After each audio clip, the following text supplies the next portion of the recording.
Howdy everyone, it's Jeannie with Paper Pixie Ink, and today I want to share with you this mini album is a little different than what I typically make. It was done in a different way. I don't have a tutorial for this one. I was just kind of playing around and trying to use up some of the paper that I had in my stash. I had a few odd sheets it was from True Love from Stampin' Up. This was from at least a year ago, maybe 2 or 3, maybe even more. I don't know. Is there a date on here? I don't see a date on here. It was from a while ago, definitely a year at least. But I only had a few sheets left and I wanted to use them up. I didn't really have a project in mind, so this is what I ended up coming up with. So let's take a look.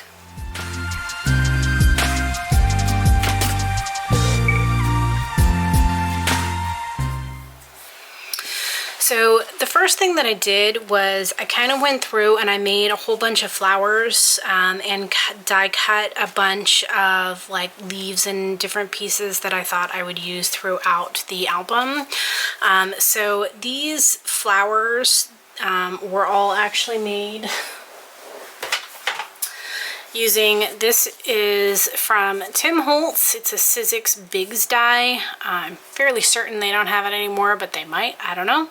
It was called Tattered Florals. I think you can get thinlits for it as well, but I love this die for making flowers because I can die cut like 6 pieces at a time because it's like a steel rule die. So I used this one here and this one here, and I made these flowers with the bigger one, and then these flowers and these flowers were all made with the smaller one. I know they look different, but they are made using the same die. And then these leaves here were die cut using the Foliage and Leaves number 10 from Dress My Craft. I love this die, I use it all the time. It's a great die for putting backers for flowers like this, just because it die cuts really well. You can get them going in different directions, so it makes things look more symmetrical. And then this frame is a Prima silicone mold frame.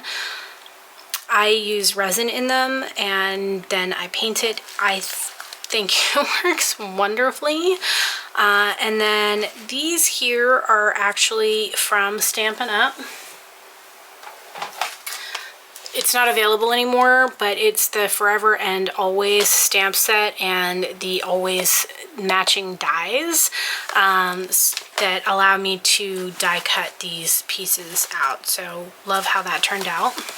So the cover is actually chipboard and cloth and some like batting for like quilt making or whatever.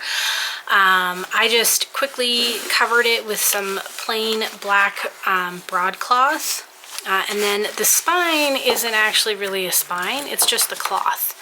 And it leaves the pages to kind of move and flow a little bit on their own, just because it was kind of chunky by the time I was done the pages.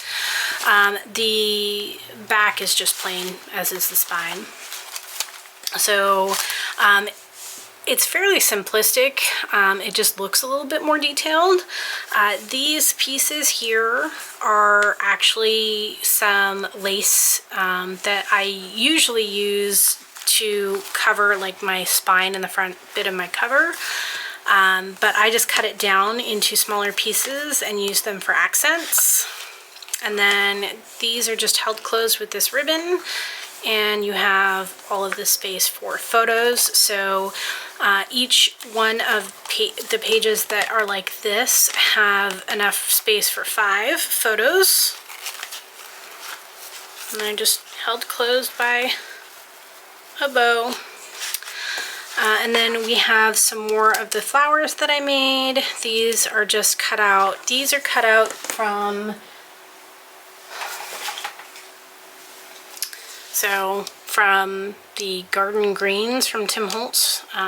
So it was that die. These pieces here are actually cut out from a scrapbook.com die set.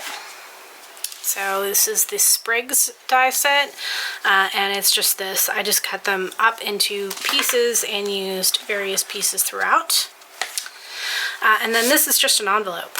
So I use my envelope punch board to make the envelopes, and then to do the envelope liners, which is really, really easy to do as well. And then I just created these little inserts. And this tab that I created, this is just embossed on black cardstock, and that was from a Stampin' Up! Stamp and Die set as well.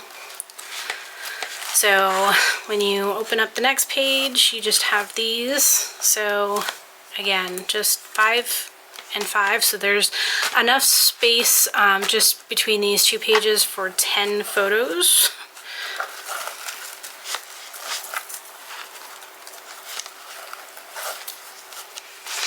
And I won't show you this one, but it's exactly the same as this.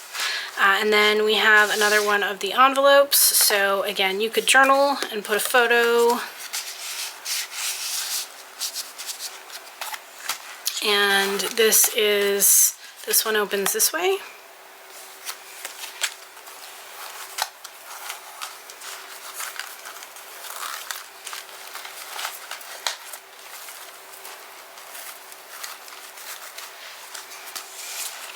And we just have a couple of the envelope ones here.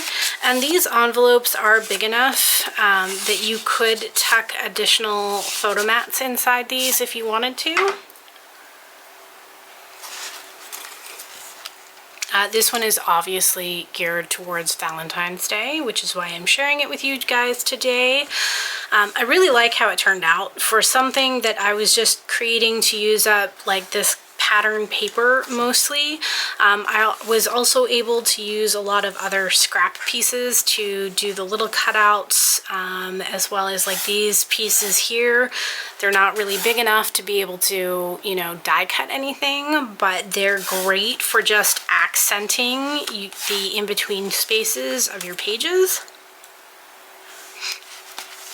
And then we have these ones are double envelopes again, and they're just to the side. And we have more of those flowers and more of those leaf dies from Dress My Craft. And then this one here opens this way. So again, you still have tons of space for photos.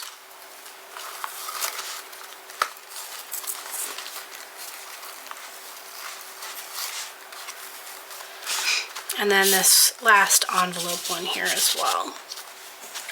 So all in all, I would say this probably has 40, 42-ish actual spots for photos. And then, like I had mentioned, the envelopes, you could add additional photo mats to those as well if you wanted. So this one ended up taking me a little longer than normal, just because I handmade, it was a simple album, but I handmade all my flowers, and that can be somewhat time consuming. And then all the die cutting as well took some time. So I really, really liked how this one turned out. I would love to know what you guys think, what your thoughts are on this album as well. So as always, if you guys are interested in seeing more videos, please don't forget to like and subscribe. Thanks, everyone.